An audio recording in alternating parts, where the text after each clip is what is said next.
Welcome to another episode of the Negotiation Club, the practice arena, where we're going to practice with purpose some of our negotiation techniques and our tactics. And we have here with us today Julia and Danny, who have come into the Lion's Den, and there is Fred and myself, who's going to give a little bit of a review at the end of it. So, as always, it's the same format. We are looking to negotiate the price per ton of apples. And I'm going to start off by using the buyer's card. So this information is purely for Danny. So Julia, if you could look away.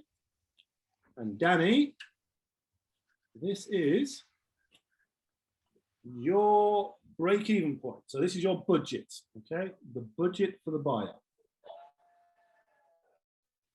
That is your budget. And a tactic for you. A tactic for you is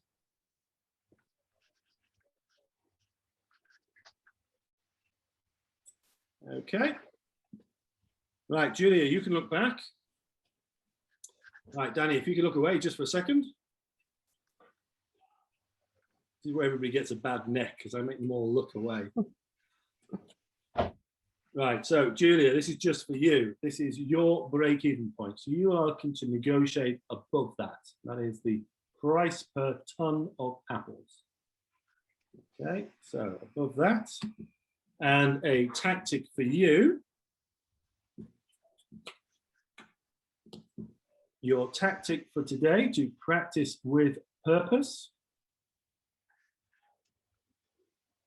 Got it. Okay. Now, Julia and Danny, you have 4 minutes to negotiate and practice with purpose, and your time starts now. Hi, Danny. How's it going? Good. I'm in the market for some apples. I'm told you can help. Right into business, of course. That's what we're known for. I mean, what kind of apples are you looking for today? Do you have any specifics you might want to consider? No, we're going to use them for cooking. So as long as they're all good, decent quality, we're not looking for any specific types. As long as they're cooking apples, we can work with them. Okay. Well, anything we sell is good quality, as you know. However, I'm happy to make a good deal for you. I would say to start off 1 ton per apple, depending on how much you may want to buy. So do you have any kind of quantity you have in mind? Well, we'd like to do it on a recurring basis. So I'd like to start looking at 5 tons a month. Okay. And we were hoping to be in the market at 490 per ton. Is that something that sounds like you could do? Unfortunately, that sounds unfeasible for us.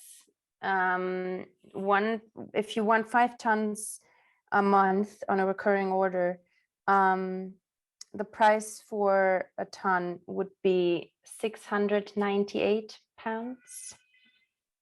Okay, is that the price, your standard price that you give out? Is that your? That's the standard price, exactly. So okay. That's really like for a recurring order of 5 tons a month, that's the price I can give you. Okay, and what can I offer you aside from just price that would bring a bit of value to the transaction? I have to say that 5 tons is quite a low order. Okay. I appreciate that you are in a cooking business and you might not sell them as they are as a whole, but you really want to maybe bump it up to 8 then we could get the price to £612. Is that something you could do? Okay.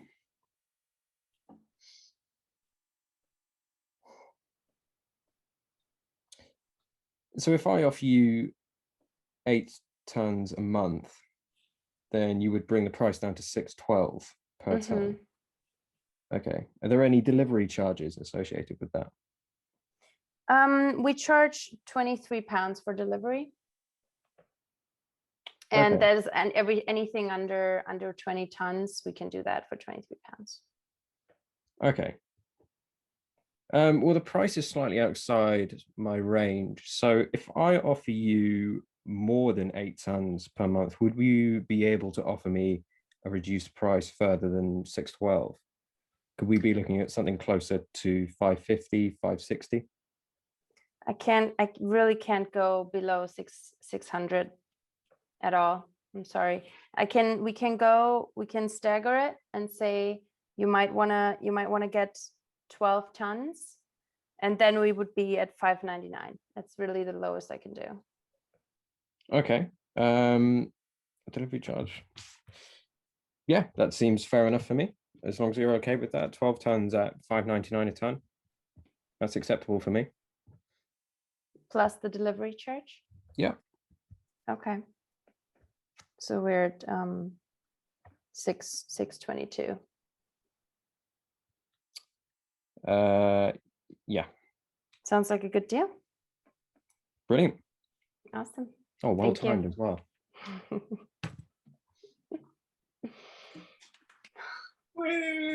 Well done. Oh, that was great. That was really good. You taught us well. Unfortunately, Fred's connection is not quite slow, so we've got slow motion of him doing some. I know, but I saw it. He's doing the same thing as well. Listen, really, really well done. Lots going on. Okay. As always, I'm going to ask a question. Julia, do you have any thoughts as to what tactic Danny was practicing? Pause, consider, respond.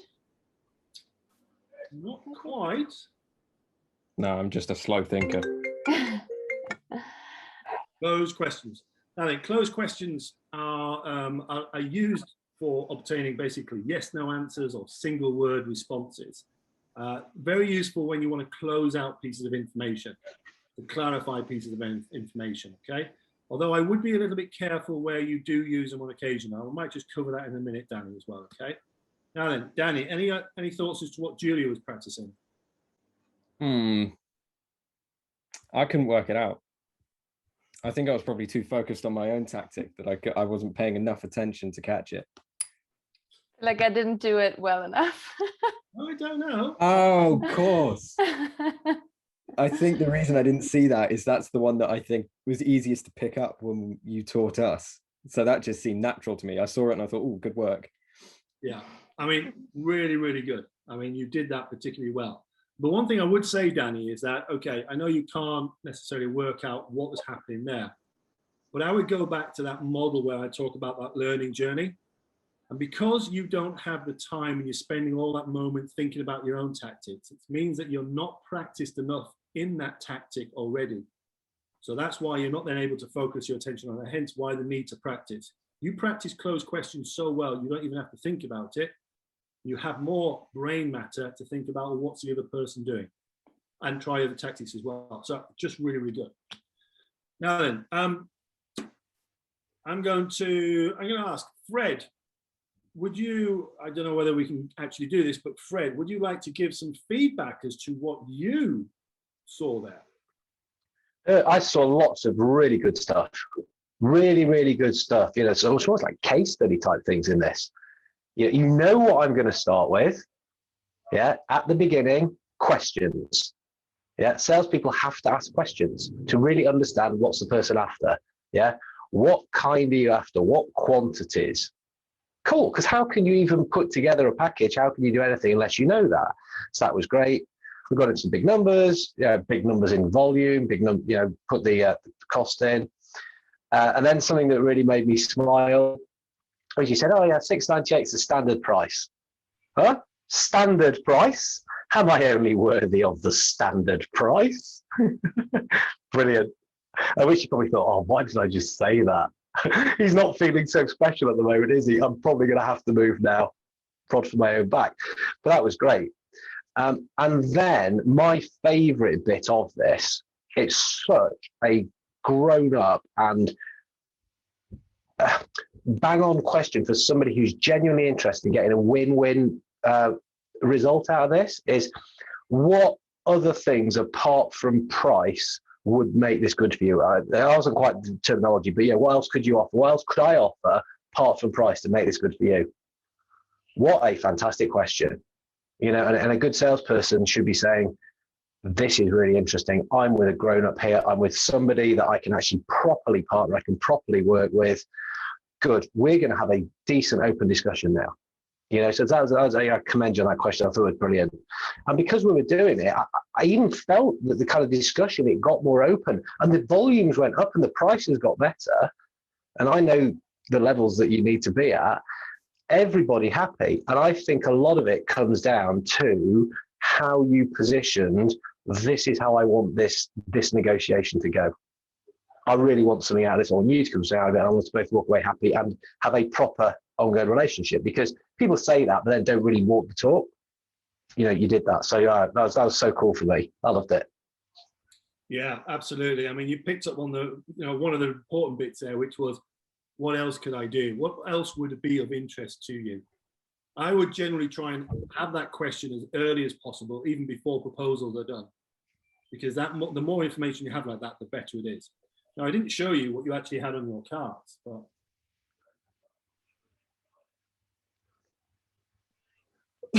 now it's interesting to know what those are on those cards, because obviously in a negotiation, you never know what the other party's got. Here, you do.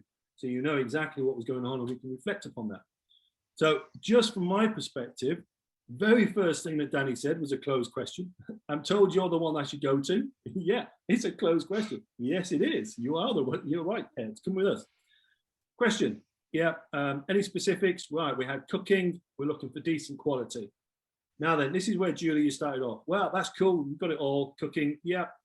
We can start off with 1 ton. And I'm always wary about starting off with that kind of soft language. I can start off. And then before you actually added to it, you thought, actually, before I do that, I'm going to ask him what kind of quantity he wants. So you said, actually, Danny, what quantity are you looking for? Now then, this for me, Danny, is where maybe, again, you could build in movement by not being so, right, I want 5 tons per month. Just get clarity. What is it price per 1 ton? Because to me, you can build in movement. You don't want to make it impossible. If you go in with the maximum you can possibly have, then it's going to be difficult for you to maybe trade opportunities there. But you only have the one variable, so you could do that. So recurring basis, 5 tons per month. Okay.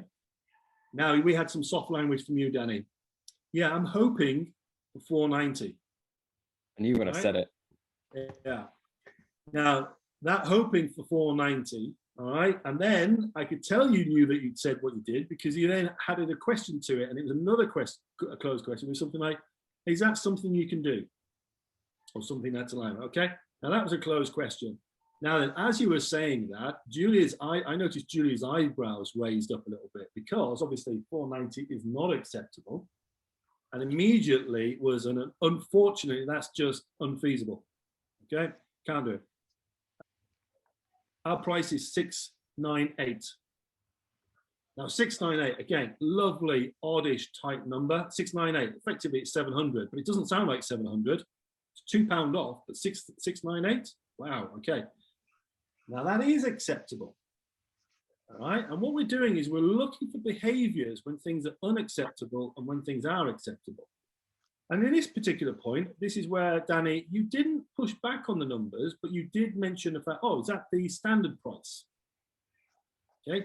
Because again, you haven't pushed back, but what you are looking for now is another argument to come back at. That's a standard price. And then you've got the thread, well, I don't feel important if that's a standard price, because obviously I don't feel as if I'm an important customer, whatever it's going to be. Yeah. My point would be, though, is that it was acceptable. You didn't push back straight away. My thought would be push back immediately, then mention, but that's the standard price, correct? Okay. And then we had a yes, exactly, 5 tons. And then you had the quantity. Well, what could I offer, to bring that price down?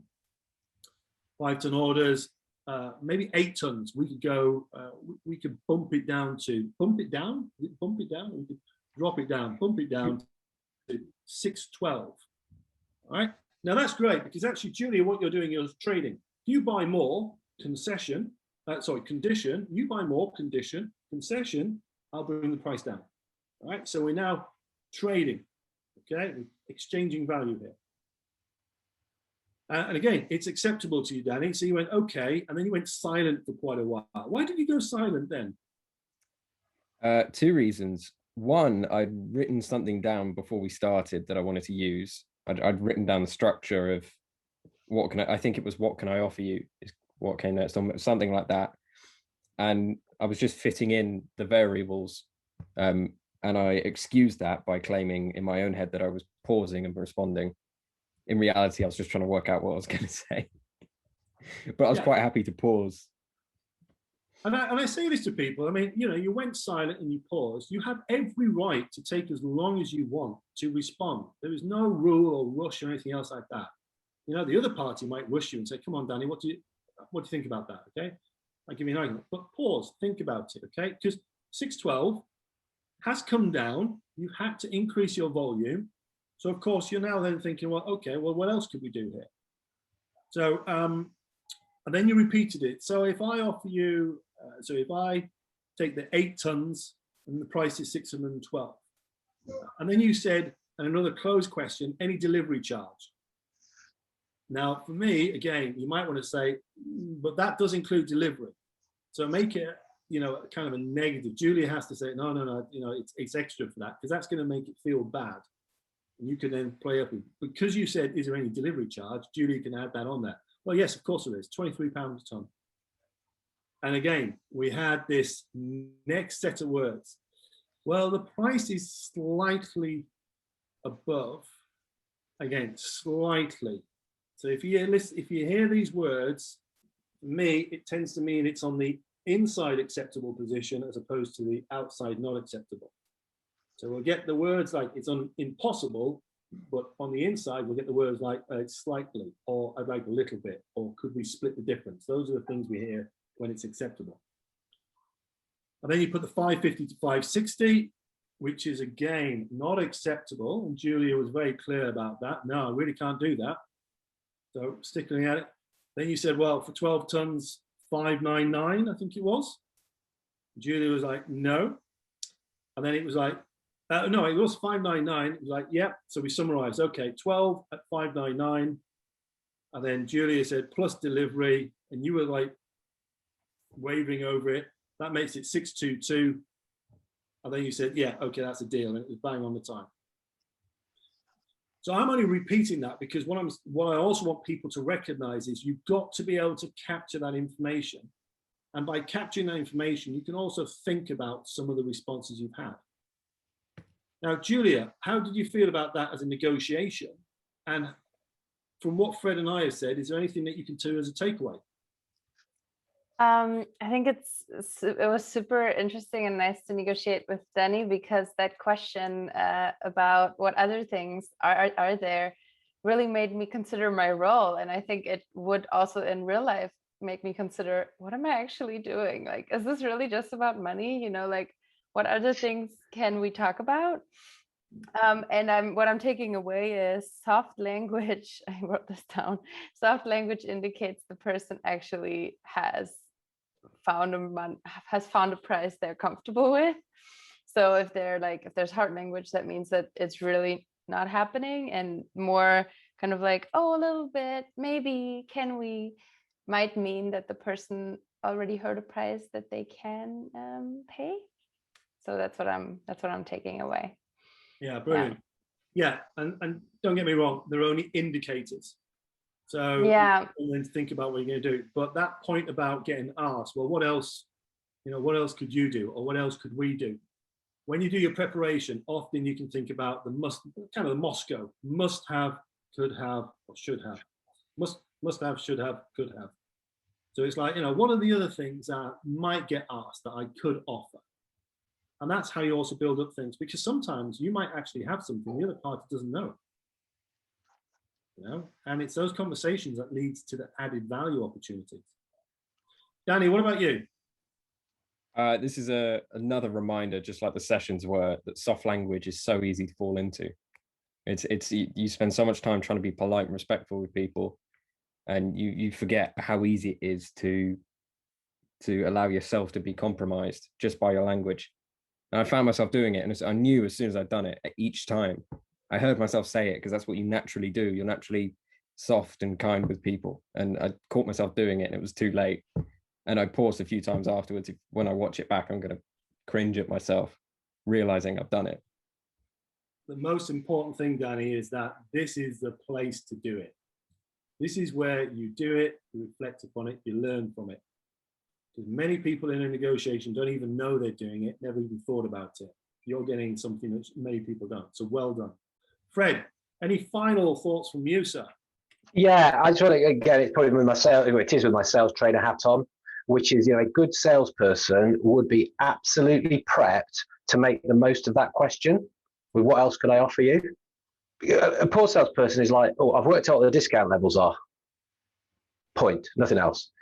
But a good salesperson will have, oh, no, actually, well, as you mentioned it, I'd love to get a case study from you guys. If you could throw that in, that would be great. And actually, if there's any people you could introduce me to, that would be pretty cool too. Danny's thinking, fine, they both cost me nothing. I'm more than happy to do that. Yeah. And if you could give me a forecast and schedule when you're actually going to take these from us, that'd be really fine. He's going, well, yeah, I'm going to use them anyway. These are no cost to me whatsoever. Keep asking. And if it's making you happy, great. We've got a better relationship going on. They should be ready like that for a good salesperson for me. Can I be the first to have a look at when you buy the pairs? Because I want to get first dibs on that contract. So I reckon we could do a really good price. You don't even have to waste time looking at somebody else. They'd have the list. They're ready to rock and roll. So I just want to kind of flag that one up in the sales hat. Yeah, and you know what? When it comes to these sort of negotiations and preparation, there's always going to be certain questions and situations you can be planned for. One of the things, particularly if a salesperson gets asked, oh, why that price? They know exactly why it's that price and why, in fact, that price is too good, maybe should be up a bit higher. So be careful about asking for people to justify their positions, okay? Because if they're well prepared, they'll be able to do it. However, that was another opportunity to have a little bit of a practice. So I'd like to thank Julia. I'd like to thank Danny. Have you both enjoyed it? Yeah, Absolutely. thank you. It was great. I'd like to thank Fred as well. So brilliant. Keep on practicing. And for everybody else who's watching out there, go back, review the video again, and just think, well, did you capture everything that was going on? All right, with that in mind, keep on practicing. See you all again later. Bye-bye. You can wave as well. Oh, we can? Lovely.